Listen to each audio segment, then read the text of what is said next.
N0. Ya, oke. Nah, di bagian layar ini namanya indikator. Oke. Pertama adalah voltmeter. Voltmeter ini adalah angka yang akan menunjukkan berapa jam engine atau unit itu telah beroperasi. Angka-angka itu akan terakumulasikan selama unit itu beroperasi dan akan terhenti ketika engine-nya mati. Lalu kemudian di sebelahnya ini ada auto decelerator indikator.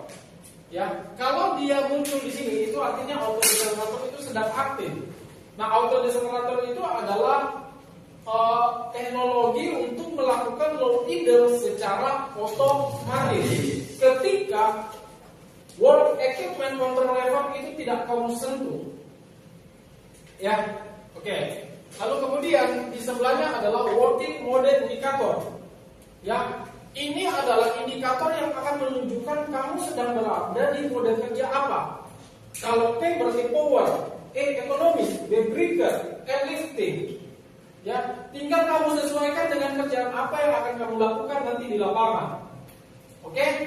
Lalu kemudian di sebelahnya adalah travel speed indikator. Ini akan menunjukkan kamu sedang menggunakan mode kecepatan apa? Apakah high, apakah middle, apakah low? Lalu di bawahnya ini saya pikir untuk lambang-lambang instrumen panel kan kalian sudah paham. Oke, sebenarnya ada engine water temperature gauge. Itu menunjukkan suhu coolant atau suhu air pendingin engine. Ya, di tengahnya ada hydraulic oil temperature gauge. Itu akan menunjukkan suhu oli hidrolik. Ya, sama ya. Di atas ada merah, ada tulisan H, heat. Kalau dia ngarah ke situ, berarti ada kecenderungan dia ngarah ke overheat. Kalau masuk merah sudah pasti overheat. Di sebelahnya ada fuel gauge.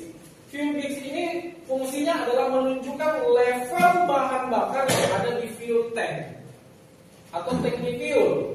Ya, oke. Lalu di sebelahnya adalah eco gauge. Ini menunjukkan putaran engine-mu. Ya, putaran engine yang tinggi sudah pasti konsumsi bahan bakarnya juga lebih tinggi. Nah, ini akan menjadi patokan dari operator untuk selalu mengoperasikan unit dengan mode yang lebih ekonomis. Oke. Lalu kemudian di bawahnya ini adalah fuel consumption gauge. Ya, nah ini akan menunjukkan rata-rata berapa konsumsi fuel per jam. Ya, di bawah ada guidance icon. Ini adalah icon-icon yang menunjukkan fungsi dari tombol F1 sampai F6. Misalnya di F6 ini adalah tombol untuk masuk di layar menu. Ya, di F4 ini adalah tombol yang akan mewakili lambang jam dan horse meter. Ketika kamu tekan, horse meter ini akan berubah menjadi waktu jam. Ya, gitu. Lalu di bagian bawah ini adalah switch-nya. Ya, switch ini ada untuk mengaktifkan dan ada untuk mengirim. Ya, yang pertama adalah auto decelerator switch.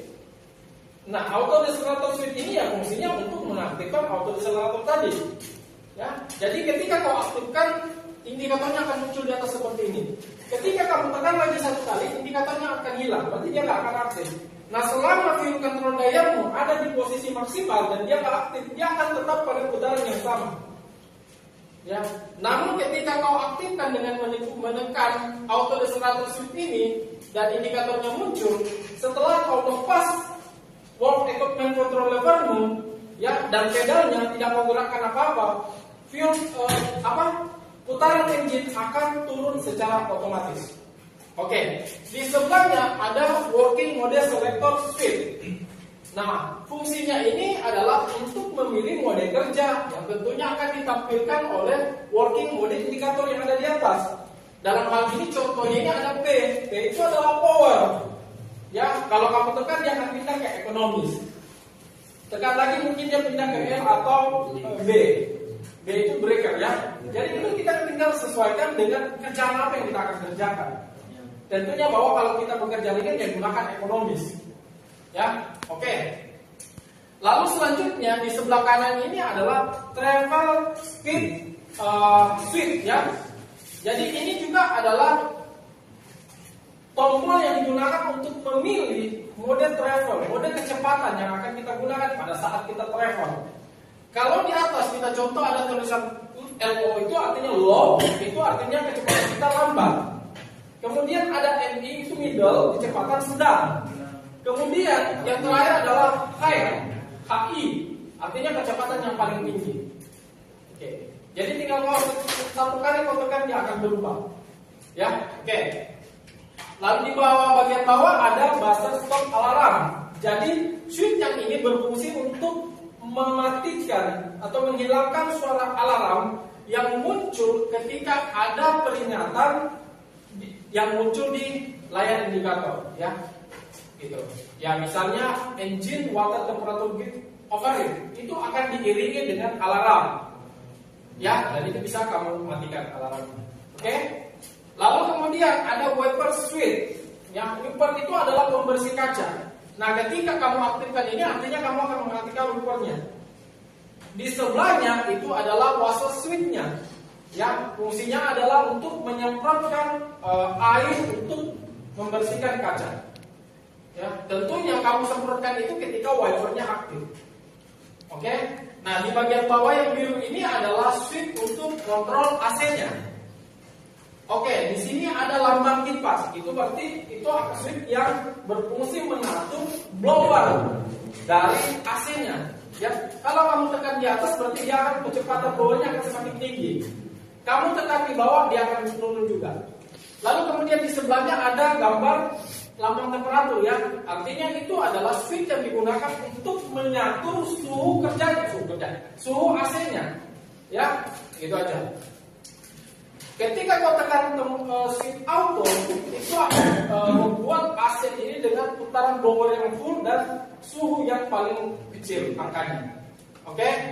Off untuk mematikan, lalu kemudian di sini adalah airflow switch-nya. Artinya kamu akan memilih dari arah mana hembusan udara itu kamu inginkan di dalam kabin. Apakah dari depan saja atau dari belakang saja atau semuanya dari depan, belakang dan bawah. Di sisi sebelah pojok sini ini adalah sirkulasinya, artinya sirkulasi dari udaranya. Kamu mau mensirkulasikan udara di dalam saja atau perlu dari luar? Oke, saya pikir ini tidak terlalu sulit teman-teman. Hanya saja kalian hanya perlu memperhatikan terus dan mempelajarinya. Kemudian sering mengucapkan. Oleh karena itu, kalau kita lambat, cari teman kita yang bisa membantu. Ya. Contoh, Rio kayaknya udah agak ingat, udah dekat-dekat bisa gitu. Ya, bukan berarti saya melarang kamu berkawan, bukan gitu. Tetapi carilah orang yang bisa mensupport kita agar kita tidak ketinggalan. Itulah saya bilang jangan hanya berteman dengan rival. Itu nggak boleh teman-teman dari Sulawesi, ya Sulawesi Tok temanku. Jangan kayak gitu. Nah, di sini saya tidak mau hanya yang ketinggalan. Ibaratkan kita naik perahu, jangan tinggalkan temanmu. Ya, kamu jangan bertahan temanmu. Kamu harus punya rasa tanggung jawab kebersamaan bahwa ketika teman saya tertinggal, artinya diri saya akan berkurang, kekuatan kami akan berkurang. Ya, jangan tinggalkan. Kita harus punya rasa tanggung jawab sama-sama. Masa kau limpahkan semua ke saya? Bantulah saya, bantulah temanmu, karena kamu tidak tahu siapa yang akan bantu kamu di masa depan.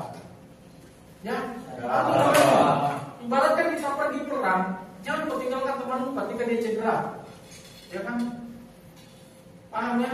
Nah, tolong yang merasa juga tertinggal, kau berusaha juga. Karena mau bagaimanapun temanmu bantu, kalau kamu yang inisiatifnya tidak ada, ya susah. Gitu. Karena kan orang juga nggak enak menawarin kamu. Nanti orang itu berpikir, nanti kita dibilang ini Pak, so pintar. Kan itu perasaan. Gitu. Nah, oleh karena itu, ya mungkin karena rasa teamwork next day itu kerjasama. Dimulai dari hari ini. Ya. Oke. Nah, kembali lagi ke masalah tadi, unit semua kita pelajari ada 3, bulldozer, ekskavator, dan semua unit itu bagus. Tidak ada unit yang tidak bagus. Semua unit punya kelebihan dan kekurangan. Oleh karena itu, kamu adalah operator yang punya komitmen, yang mana kami sudah menentukan di mana kau nanti. Ya, jelas ya? Baik, ada pertanyaan? Ya, sama. Dulu maksudnya kan mau tahu ya per jam pengeluaran apa oil? Fuel ya. Itu di sana Pak. Rata-ratanya itu. Nah, kalau kamu mau lihat rata-rata, jangan lihat di sini nanti. Ya, Udah tahu dia. kamu nanti masuk di menu. Oh, dulu ada. Di menu itu ada rata-rata konsumsi jamu dari jam pertama, jam kedua, jam ketiga, jam keempat. Bahkan ada konsumsi dan ada juga menunya nanti kita bisa memilih hari pertama, kedua, ketiga, keempat, kelima, keenam, ketujuh. Itu bisa. Ya, nanti di unitnya. Bang, sekarang yang lain. Kalau belum selesai gimana? Selesai kan? Besok lalu. Kalau fuel konsumsinya itu bergerak terus dia akan Angkanya ini, tergantung dia bergerak terus. berarti Ya, tergantung kita jadi sejujurnya unit ini saya dulu pernah untuk yang kelas 200 dan saya lihat angkanya berubah-ubah memang. Artinya bahwa itu bukan patokan bahwa per jam kau akan menentukan dari berapa jam kita di situ, ya kan? Tapi kalau beban tinggi dia akan bisa